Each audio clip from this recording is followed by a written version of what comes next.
They fined me $750 for a fence 2 inches too high, but the city permit in my file was dated 3 years before their rule even existed. 11 days later, their own lawyer realized who'd signed it. Me. Welcome to my channel. I'm Daniel Brooks, Municipal Code Investigator out of Fort Collins, Colorado, and this is the story of how my own HOA tried to bury me under paperwork until I used their bylaws to bury their lies. If you're new here, take a second to subscribe. I post true stories of neighborhood justice. And tell me, where are you watching from? I always like knowing which states fight hardest against this nonsense. The notice had shown up in April, taped to my mailbox like a scarlet letter. Fence height violation, $750 fine, payable in 10 days. The new HOA president, a retired insurance manager named Deborah Pike, had highlighted the phrase non-compliant barrier structure in neon pink. My fence was 48 inches high. The city's zoning map allowed up to 50. I'd built it 2 years ago when my wife was alive, after she convinced me a cedar line would give us privacy from the cul-de-sac. She passed last winter from pancreatic cancer. The fence was one of the last things we'd built together. So when Pike's notice called it unsightly, something in me locked tight. I called the management office. The assistant said, "You can appeal to the board, but President Pike's position is firm." Firm, like a verdict before trial. I asked for the regulation number, and she mumbled, Section 12.3, adopted last March. That was a year after the permit was issued. I jotted it in my field notebook, same kind I used on city inspections. At first, I tried diplomacy. I showed up at the next board meeting with a folder labeled Fence Chronology. 5 minutes into my presentation, Pike cut me off. "Daniel, this community values consistency. If we let your fence slide, everyone will start testing limits." The way she said limits made it sound like morality itself hung on picket spacing. I reminded her that Colorado law, Title 38, Common Interest Ownership Act, requires uniform enforcement. Her jaw flexed. "You're welcome to take it up with our compliance team," she said, "but fines accrue daily after the 10th day." Back home, I stared at the empty chair where my wife used to sit with tea. The fine was now $1,050. My mortgage autopay blinked on the laptop screen like a metronome of obligations. I wasn't about to let her memory get bulldozed by bureaucracy. The next morning, I started pulling records, parcel history, permit logs, HOA amendments. The city's digital archive still had my signature on permit number C19482. And there it was, the rubber stamp from my own department. It hit me. They'd passed a rule after the fact and applied it retroactively. Illegal if challenged. I photographed every page with timestamps. When I told my neighbor Greg, a retired surveyor with a wheezy laugh, he shook his head. "Deborah's been citing everyone. Driveways, mailboxes, even kids' basketball hoops. Feels like she's auditioning for a power trip." He handed me a thermos of black coffee. "You've got the patience and the paperwork. She doesn't." By day 4, Pike sent a second letter marked delinquent account. It threatened a lien if unpaid by May 1st. I knew what that meant. Attach the fine to my property record, poison the title, ruin resale. But there was a rule about that too. Lien authority required a board vote recorded in minutes. I requested the minutes. They refused. Knowledge. Nugget number 1. In Colorado, an HOA cannot lawfully record a lien without documented board authorization and written notice of hearing at least 14 days prior. I sent a certified letter quoting the statute, CRS 38-33.3316. The return receipt came back signed D. Pike. The key. That small green card felt like a bullet casing I'd just ejected clean. Still, she escalated. A warning about failure to maintain front yard conformity, a citation for non-standard mailbox paint. Then came the gossip, claims that I bullied staff and tampered with records. Classic retaliation pattern. I logged every date and took photos. My city-issued badge stayed in the drawer. This had to stay personal until I had leverage. One evening, as dusk cooled the street, Greg leaned over the fence, the same condemned fence, and said, "You planning to fight or fold?" I told him I'd already started drafting something bigger, a forensic audit request to the county's HOA oversight unit. His grin widened. "Now you're speaking my language." But paperwork alone wouldn't stop Pike's machine. I needed proof of selective enforcement, cases where friends of hers broke rules without fines. Greg and I started photographing properties, Lot 12's 6-foot lattice, Lot 8's neon shutters, the treasurer's unapproved shed. I measured, logged, time-stamped. Every inconsistency was another nail in her argument. When I compiled the data into a chart, 27 violations ignored versus mine escalated. It looked like a prosecutor's exhibit. Still, I kept quiet. Timing mattered. That night, sitting on the porch, I whispered to the empty chair beside me, "You'd have loved this part." The wind carried a faint cedar scent, same as the boards we stained together. I felt her calm steady my pulse. The plan was forming, quietly, lawfully. By the end of that week, Pike's HOA had tacked another $300 in administrative fees onto my account. When I asked for an itemized ledger, the management company said, "We don't break down internal labor costs." I almost laughed. I'd seen this pattern before, opaque billing to intimidate. In my city job, we'd find a landlord for the same stunt under deceptive accounting. But here, I was the citizen, not the inspector. So I drove to the county recorder's office and pulled the HOA's corporate filings. What I found wasn't illegal, but it reeked of arrogance. Their articles of incorporation still listed the original declarant, Westmore Development LLC, as the agent. That company dissolved in 2019, which meant any amendment they'd passed since might not be properly recorded. The fence rule included. I called my old law school friend Marisol Reyes, now a real estate attorney with a pen always clipped to her collar. She met me at a diner downtown, slid into the booth with a stack of color-coded folders, and listened as I explained. "If Westmore's dissolution wasn't transferred legally," she said, tapping her pen, "the HOA might lack standing to enforce post-2019 amendments. You could file a declaratory action." "I'm not looking for court yet," I told her. "I just need breathing room." Marisol nodded. "Then start with Discovery Light. Request the chain of authority in writing. They'll either ignore it or overreact. Both help you." That's when Pike struck harder. A letter from Community Security Committee claimed I'd been hostile toward board members, recommending temporary suspension of amenity access. It was absurd. I hadn't stepped near the clubhouse in months. But this time she copied the sheriff's office. An intimidation tactic. 2 days later, a deputy knocked on my door. "Mr. Brooks? We got a call about a verbal altercation at the last HOA meeting." He looked embarrassed. "Honestly, I think they're wasting our time, but I had to check." I handed him my recording, audio only, compliant with Colorado's one-party consent law, proving I'd spoken for exactly 90 seconds, calm the entire time. He chuckled. "You're good. I'll close it out." Still, seeing a patrol car parked outside my home made my stomach knot. That night, I sat with Greg and his wife Patty on their porch. Patty said softly, "She's trying to make you crack so you'll sell. Don't give her that."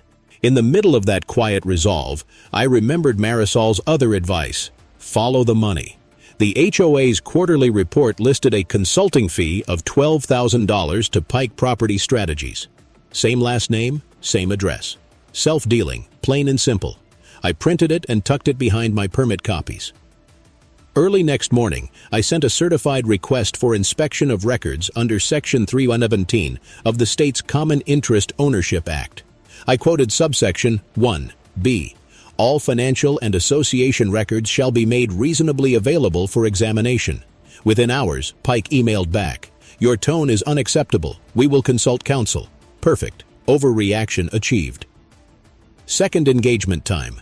I want to hear from you reading this. Have you ever dealt with an HOA that weaponized fines or notices to push you out? Drop what happened and how you stood your ground. And if you've never tangled with one, leave a message for the HOA lurkers scrolling these comments. They always do. 2 mornings later, Greg texted a photo.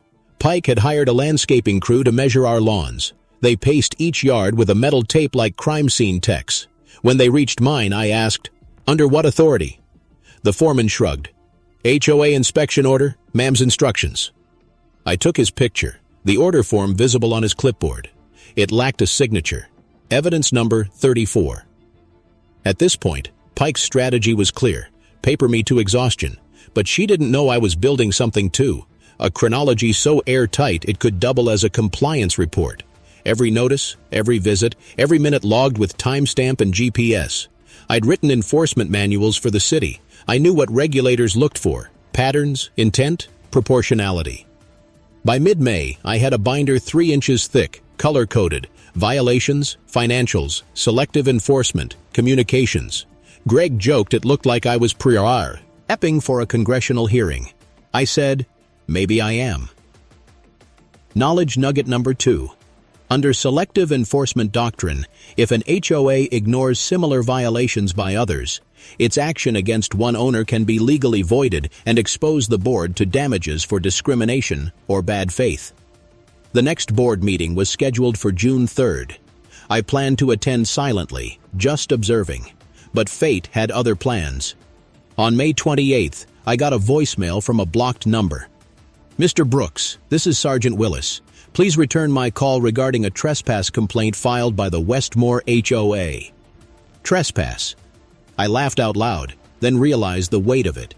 She'd claimed I'd entered private common areas during my photo documentation rounds. The irony. I'd walked the sidewalks, public right-of-way recorded in the subdivision plat. That map sat in my binder too. I met with the sergeant at the precinct, showed him the plat with City Seal Section 3 public dedication. He nodded slowly. Yeah, looks open to the public. You're fine, but I'll make a note. They're clearly trying to bait you. He leaned back. Between you and me, we get more calls from HOAs than actual crimes some weeks. He handed me his card. If they harass again, document and send it my way. Walking out into the sun, I felt the first edge of leverage forming.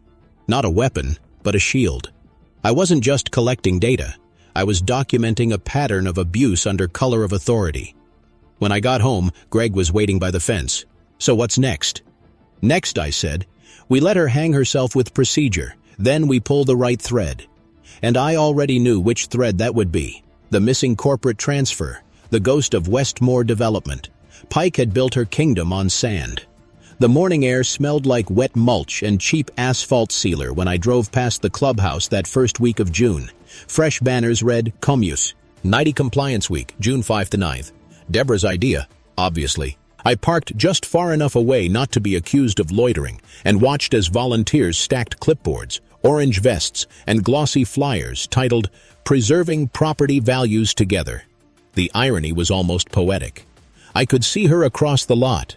Khaki slacks, hair sprayed to immobility, giving orders with that tight smile that never reached her eyes.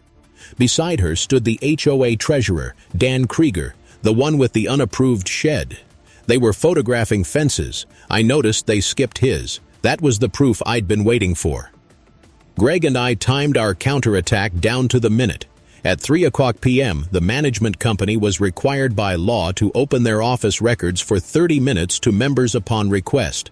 Marisol drafted a formal demand letter on her firm's letterhead. When I walked in, the receptionist blinked at the logo. Reyes Municipal Real Estate Law, LLP.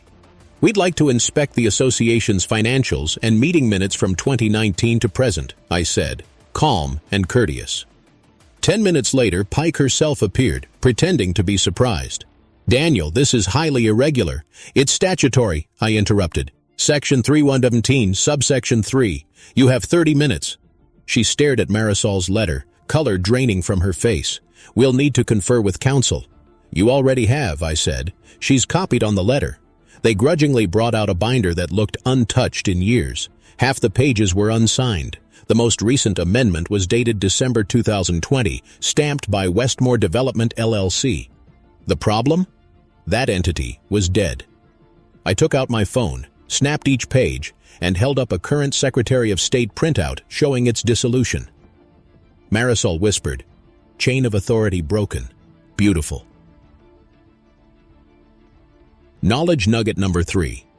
When a declarant or developer dissolves, any amendments or covenants passed without proper assignment of declarant right are void. Enforcement after that point can constitute fraud if used for financial gain. Outside the office, I felt that crisp adrenaline that only comes when truth hardens into evidence. We now had a weapon. No, leverage. The secret kind that doesn't get announced, just deployed at the right second. Late that night, I organized everything into digital folders. The sound of the printer spitting pages was strangely comforting, like the hum of an engine before takeoff. On the porch, Greg handed me a beer. "So you've got them cornered?" "Not yet," I said. "They'll double down first, always do." He nodded toward the street. "You ever wonder why people crave this kind of control? HOA boards, little fiefdoms of authority? Because it's easier than fixing themselves," I said. "Rules are their therapy." The next day, a bright yellow flyer landed on every doorstep. Special Assessment Vote, June 10th. Purpose: Legal Defense Fund for pending and anticipated litigation. She was preemptively taxing the neighborhood to defend herself. The estimated amount? $150 per household. That night, I drove to the local print shop and ran off 50 copies of my summary report. Title page stamped Preliminary Compliance Review, Westmore HOA. It contained excerpts of the voided amendments and the conflict of interest payment to Pike Property Strategies. I didn't add commentary. I let the documents speak. Greg helped slip them under doors at dawn, quiet as a postal ghost. By breakfast, the neighborhood group chat was on fire. Messages popped. "Wait, our dues are paying her own company?" And "Is this real?" Someone posted a side-by-side of my report and her latest newsletter. The contradictions were blatant. That evening, I took a walk around the cul-de-sac. Several neighbors waved me over. "Is it true about the old company? Can she fine us if the bylaws are invalid?" I answered cares. "Fully. What's true is what's documented. Check the filings yourself. Transparency belongs to everyone." Then came the line that would set everything in motion. "Daniel, will you speak at the meeting on the 10th? I hadn't planned to, but silence now would look like fear. I said yes. Before heading home, I stopped at the fence, our fence, and ran my hand along the cedar grain. My wife's initials were still faintly carved near the base. The scent of rain-soaked wood hit me like memory itself. That fence had started this war. It deserved to see the end. As the days ticked toward the meeting, my phone filled with anonymous texts. "Drop it. You'll regret this." Classic intimidation, probably from bored loyalists. I logged them anyway. Screenshots with time, date, sender ID. It's a strange calm that comes before confrontation. Every sense sharpens. The kettle's whistle sounds like a siren. Paper edges feel like blades. You breathe slower. You start to enjoy the waiting. Let me ask you, where should the line really be between community management and personal freedom? Should an HOA have the power to dictate details down to fence inches and mailbox hues, or is that crossing into control? Drop your opinion below. I read every one. The morning of June 10th, I dressed in a gray suit, same one I'd worn to my wife's memorial. Not superstition, just symmetry. The file sat in a brown accordion folder labeled Chain of Title, Confidential. I glanced at my reflection in the window. Calm, prepared, lawful. Greg texted one word before I left. Showtime. The clubhouse was already packed when I walked in. Folding chairs lined up in uneven rows, the hum of whispered alliances vibrating under the fluorescent buzz. Pike stood near the podium in her red blazer, jaw tight, eyes darting like a general scanning enemy lines. The American flag in the corner leaned slightly, one bulb flickering above it. I found a seat near the back, close enough to watch her face when she saw the folder in my hat, and she started the meeting at exactly 6:01 p.m., tapping the mic. This session concerns a special assessment required for legal contingencies. Let's maintain order and civility. Neighbors shuffled, murmuring. One called out, "Is this about the lawsuits you caused?" Pike ignored it. First, a reminder. Fines are not optional. We've had multiple delinquencies, including Mr. Brooks. Heads turned. My name landed in the air like a dart. I stood slowly. "Madam President, I move to table any vote until the board confirms its legal authority under state law." She snapped back. "This is not a city council meeting, Daniel." "Good thing," I said, "because in a council meeting you'd have to swear an oath." Laughter broke out, small, nervous, but real. She hammered her gavel. "Security!" she barked. The word hung there. No one moved. Everyone knew security was just Gary, the retired mailman, now pretending to guard the door.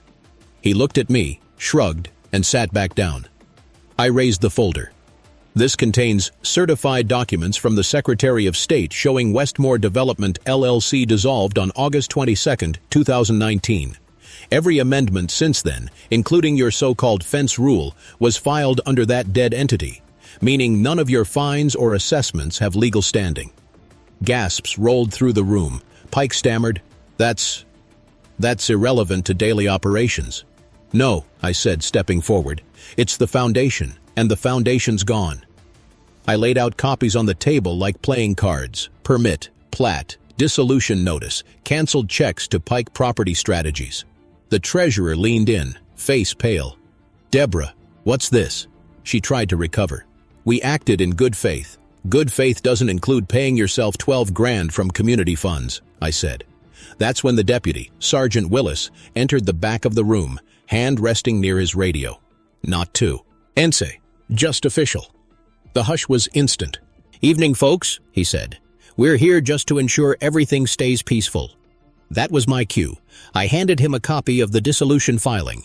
"Sergeant, you might want to note the filing number. It explains a lot about the HOA's current jurisdiction." He scanned it, nodded once. "This is a state record?" "Yes, sir. Certified yesterday." He looked up at Pike. "Ma'am, you might want to adjourn until you get counsel. This looks pretty serious." That single line, spoken calm and neutral, was the moment the tide broke. Neighbors started murmuring louder now. Questions, accusations, the hum turning to buzz. "You lied to us? We paid those fees. Where's the money?" Pike's composure cracked. She tried to yell over them, but her voice faltered. Greg raised his phone. "This is all being recorded, Deborah, for the public file." She hissed. "You can't record private meetings." Knowledge nugget number 4. In Colorado, HOA meetings classified as open to members may be recorded by attendees, as long as it's not disruptive. Claims of privacy don't apply when the meeting is open under the association's own notice. I said gently, "He's within his rights." At that, Pike slammed her folder shut and stormed toward the exit, brushing past the sergeant. The treasurer followed her, muttering something about calling an emergency board session. The rest of the room erupted in side conversations, half outrage, half relief. I didn't gloat. Instead, I placed my last piece of paper on the table, an assignment agreement quietly notarized 2 weeks earlier. I'd purchased the dormant rights from Westmore's bankruptcy trustee for $1. The developer's rights, the power she thought she held. Reversal number 1, secured. I kept that revelation to myself for now, letting the dust settle. This was the quiet between thunderclaps. Outside, the air was heavy with summer electricity. Greg jogged up, beside me. "You holding the cards now?" "Not cards," I said. "The deed." He laughed, shaking his head. "You're something else, man. Just tired of watching bullies misuse paperwork. Let me throw a question at you.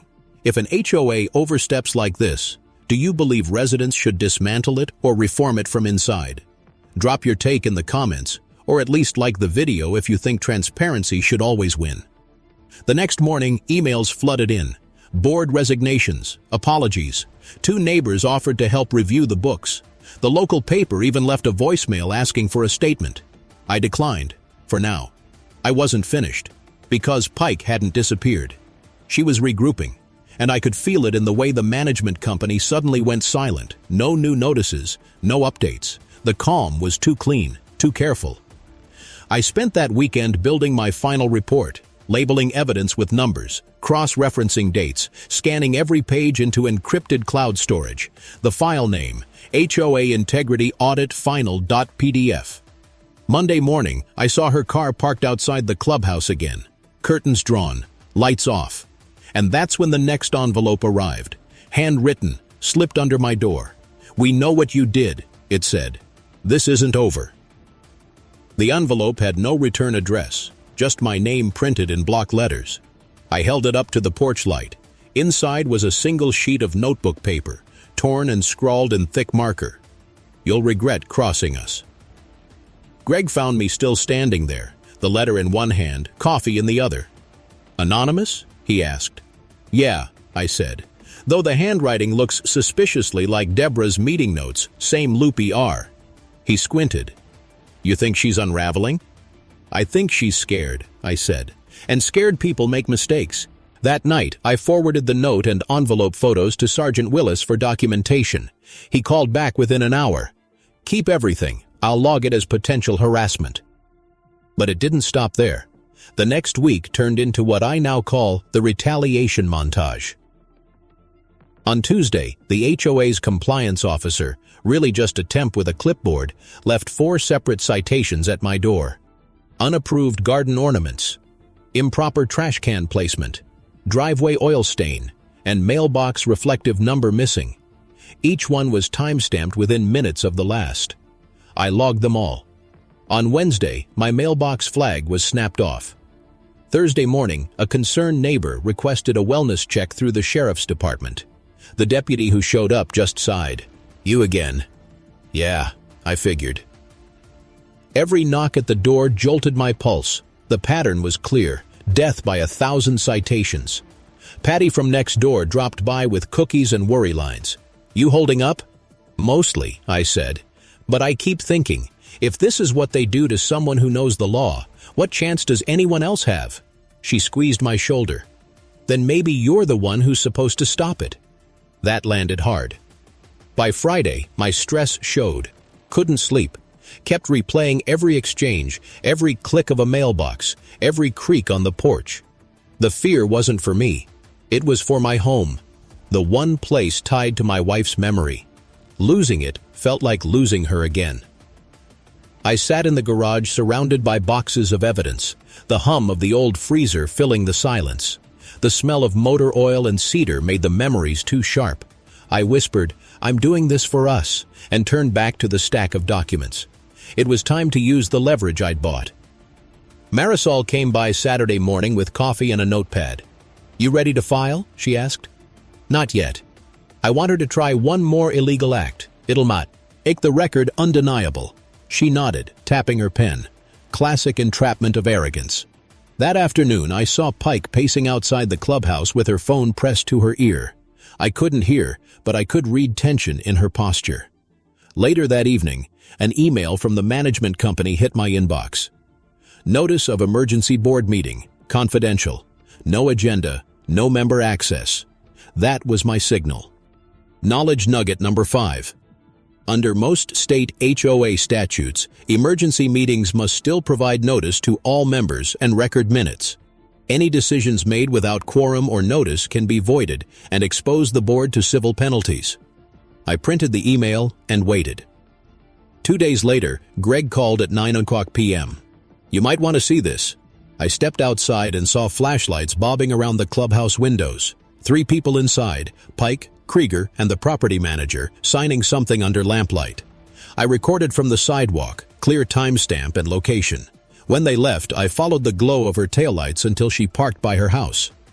Then through the front window, I saw her drop a thick folder into a shred bin. I didn't approach, I just filmed the clock on my phone. Evidence always tells its own story. Debate question for you.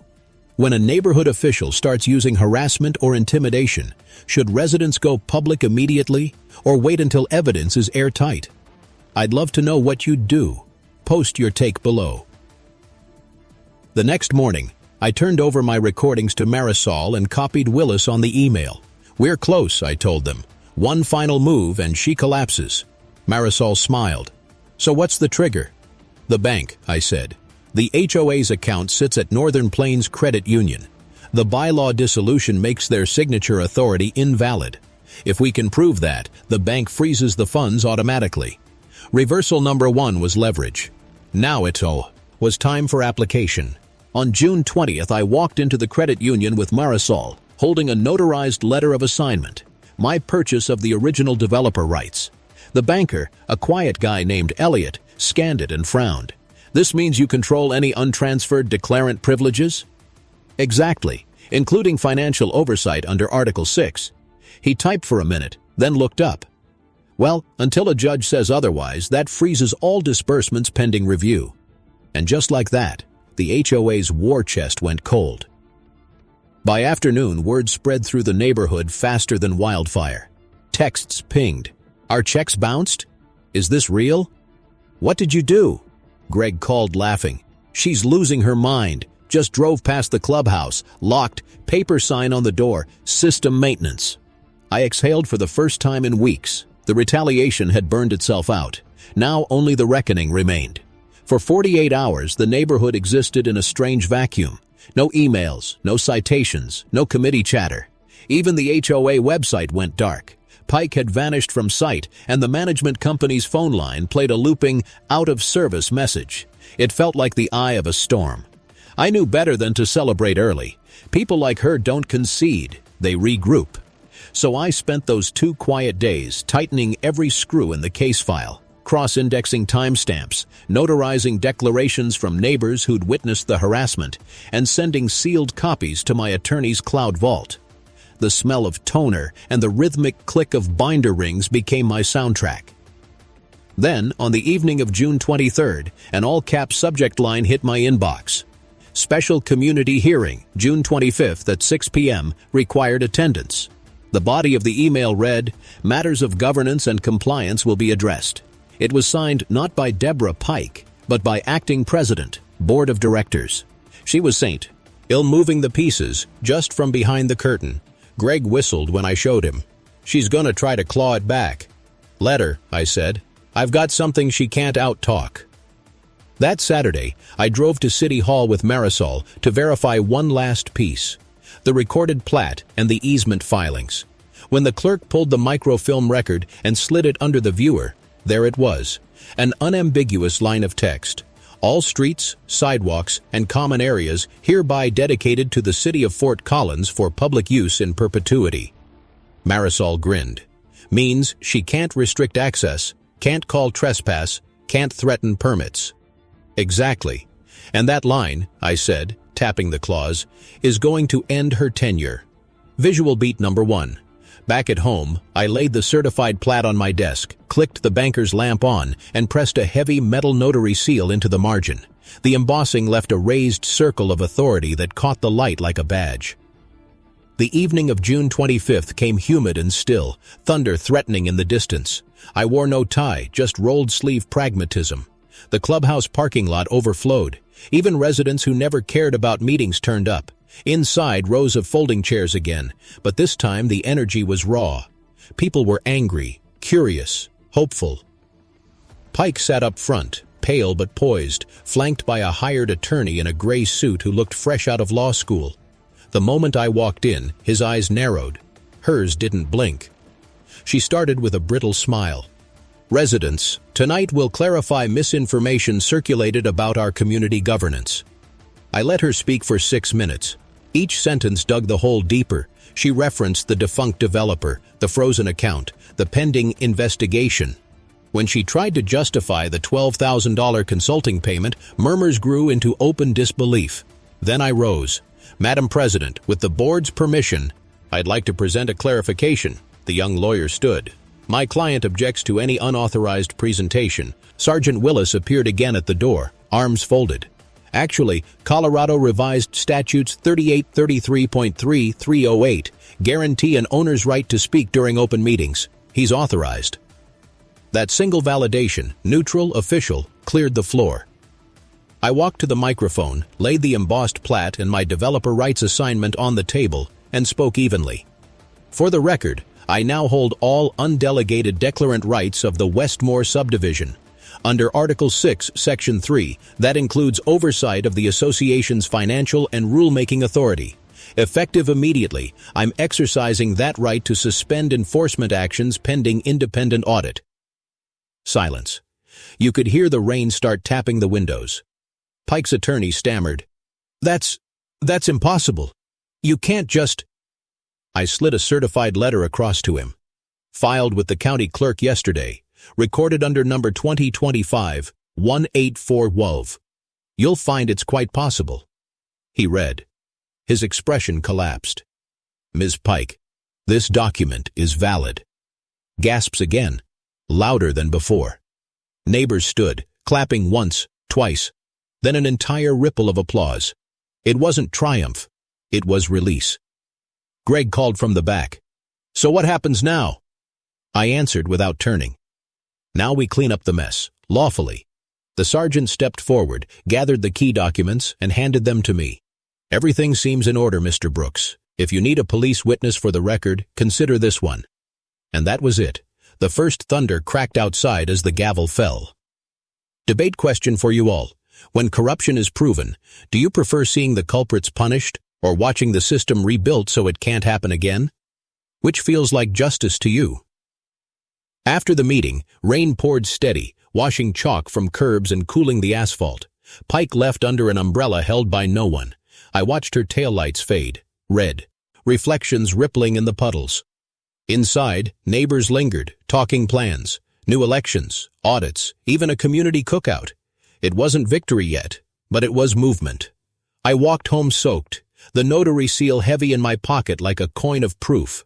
At my fence, I paused, pressed a hand against the damp cedar, and felt something shift inside, grief loosening its hold. Reversal number 1 was done. The dominoes had just begun to fall.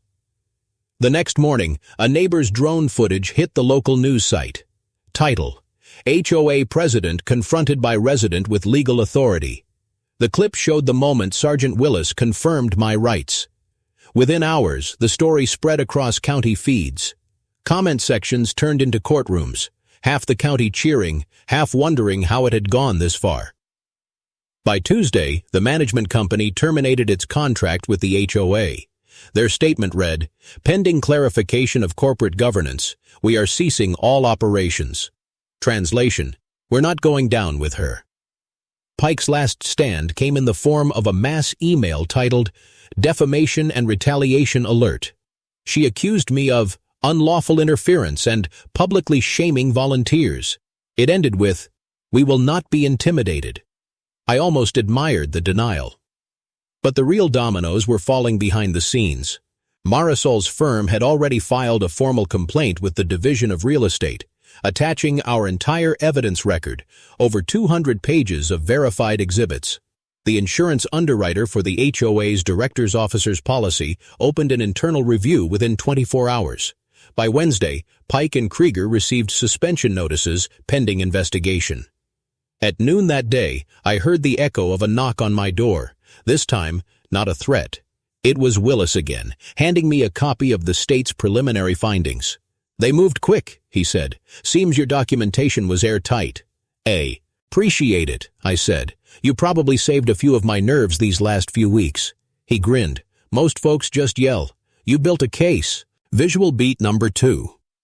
Back in my living room, I spread the official letter across the coffee table beside my old mug of cold coffee. The ink glistened wet where the officer's signature had stamped approval.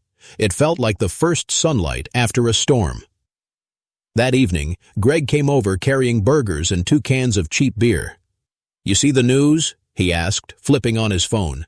A local anchor spoke over the image of the clubhouse. The Westmore HOA faces audit and potential restructuring following allegations of unauthorized fines and selective enforcement. He turned down the volume. "You realize you just made history in suburbia." "I didn't set out for that," I said. "I just wanted peace." "Sometimes peace looks like paperwork," he said, raising his can. The audit started the next week. Independent accountants combed through every expense line, and the numbers told the story better than I could.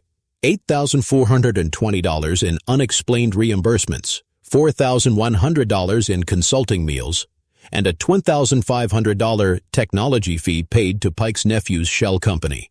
By the time auditors finished, there wasn't just suspicion, there was probable cause. Knowledge nugget number 6. Most HOA boards carry fiduciary liability insurance. When fraudulent or self-dealing expenses are uncovered, carriers can revoke coverage and demand repayment before any criminal prosecution even begins. It's accountability through math. A week later, the insurance letter arrived. Coverage voided, claim denied, repayment required. Pike's name appeared 3 times. That's when she called me. Her voice was thinner than I'd ever heard. "Daniel, what do you want?" "Transparency," I said. "Term limits, open elections, public minutes. You can stay if you reform it." Silence. Then, "You think I'll beg?" "I think you're tired," I said. "Let it go before the state makes you." She hung up. but that silence afterward felt like surrender. The next community meeting was standing room only. This time, no gavel, no script, just neighbors sitting in a loose circle. I opened with a short line. "This is your HOA, not anyone's personal fiefdom." Applause rolled through like a tide. A retired teacher named Mrs. Ellis suggested creating an ethics committee. Greg proposed a rule that all amendments require public posting 2 weeks before any vote. Marisol drafted the framework overnight. It was working. Reform through inclusion. Debate question for you. If you could rewrite your own community's rulebook, what's the first clause you'd add to keep power honest? Drop it below. I keep notes for future cases. The reforms passed unanimously 2 weeks later. Even Pike, now just a homeowner again, voted yes. She didn't speak, didn't make eye contact, just slipped out quietly afterward. A month later, a short piece ran in the Fort Collins Daily. Headline: Grassroots Accountability, HOA Residents Lead Model Reform. They quoted me, though I hadn't given an interview. "Law works best when it belongs to everyone." That line stuck with me, because beneath the adrenaline and late nights and legalese, that's what it was always about: belonging. But one last reversal remained, and it wasn't about punishment. It was about rebuilding what she'd broken. Summer bled into August, and for the first time in months the cul-de-sac smelled like cut grass instead of tension. The new board, 5 volunteers, none of them empire builders, met in open daylight, folding tables on the clubhouse lawn. Every chair filled, no secrecy, no closed doors. I stood to the side, hands in pockets, watching as Mrs. Ellis read the new charter aloud. It was written in plain English, not legal fog.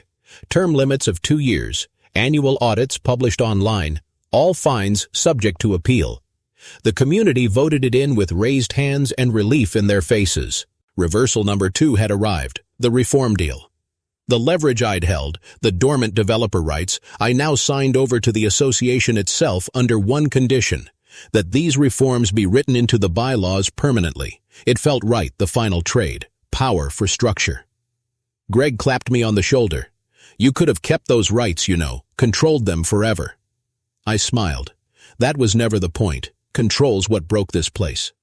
Visual beat number 3. Under the shade of the cedar fence, I took out the assignment paper, signed it, and pressed the notary stamp one last time. The sound echoed crisp, final. Then I set the document on the old podium they'd dragged outside, where a new plaque read, "Community First." The following week brought closure. The state's final report confirmed multiple violations: self-dealing, selective enforcement, misuse of funds. Deborah Pike entered a consent decree: restitution, probation, permanent bar from HOA boards statewide. No handcuffs, just consequence, the kind that stings longer. The news anchor's tone was neutral when he read it, but the community reaction wasn't. Kids biked past my house cheering, "No more HOA cops," and old neighbors finally painted their shutters whatever color they wanted. Even the air felt freer. I rebuilt the fence gate that weekend, the cedar boards weathered but strong. While I worked, a soft breeze carried the smell of coffee from Patty's porch, and for a moment I could almost hear my wife's laugh again. The wound that started this story finally eased into something gentler, memory without ache. For those watching, if you believe I fought the right way, and this is how it should end, say a few words in the comments for your friend who's still battling their own HOA nightmare. Subscribe so future stories of real accountability reach you first. And as responsible citizens, share this so others learn. The law is quiet power if you know where to look. After the reforms, something remarkable happened. The first community barbecue drew half the neighborhood. The same lawn once used for confrontations now held kids' games, music, even a raffle for local charities. The new treasurer announced a 5% dues rollback thanks to recovered funds. Transparency had dividends. In the weeks that followed, I stepped back. Marisol joined a state advisory panel on HOA reform. Greg started volunteering as neighborhood mediator. And I kept my day job but added one quiet line to my business card: community integrity consultant. Sometimes justice isn't loud. It's a form stamped correctly, a vote counted, a rule rewritten. As for me, I keep a folder marked next case on my desk. Blank for now, but it won't stay that way. There's always another neighborhood, another overreach, another quiet citizen ready to learn what power really means. Because law isn't about fences, it's about the people behind them. End of story.